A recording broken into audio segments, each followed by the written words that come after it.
সুতরাং আজকের এই মাহফিল আমরা পরিষ্কার বলি,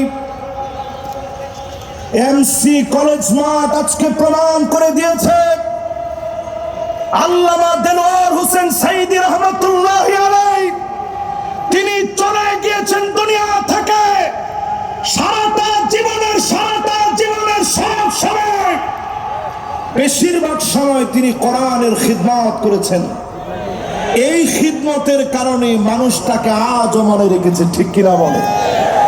কোটি কোটি টাকা খরচ করে দেওয়ালে দেওয়ালে আপনারা ঠিকই নাম লিখতে পেরেছিলেন, কিন্তু আল্লামা সাঈদীর নাম বুক থেকে মহব্বত থেকে মুছে দিতে পারেন না,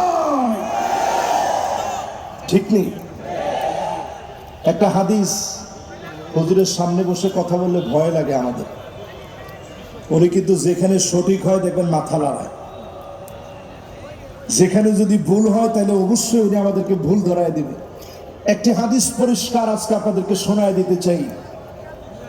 আল্লাহ পাক যখন কাউকে ভালোবাসেন, ইন্নী উহিব্বু ফুলানান ফাহিব্বুহু, জিবরিল আমি অমুককে ভালোবেসেছি, তুমিও ভালোবেসে ফেলো।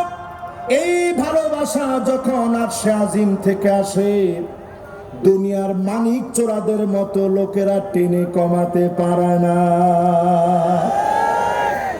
আরশে আজিম থেকে যে মহব্বত আসবে, আপনার চেলা বেলা দ্বীপ, চেলা চামুন্ডা দ্বীপ, ওই মহব্বত কমাতে পারবেন না। কারণ ওই মহব্বত যিনি দিয়ে দিয়েছেন তিনি কে? কয় নম্বরে আছেন খেয়াল আছে আপনাদের?